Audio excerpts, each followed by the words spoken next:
You ask Tiger to solve. This deals with linear equations with one unknown. The final result is a equals 7. Let's solve it step by step. Group all a terms on the left side of the equation. Subtract 6a from both sides. Group like terms. Simplify the arithmetic.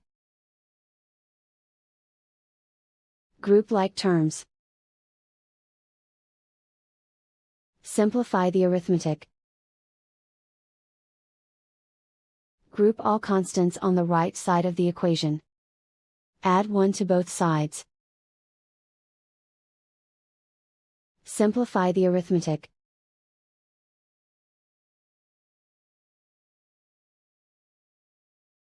Convert the a into a positive number. Multiply both sides by -1.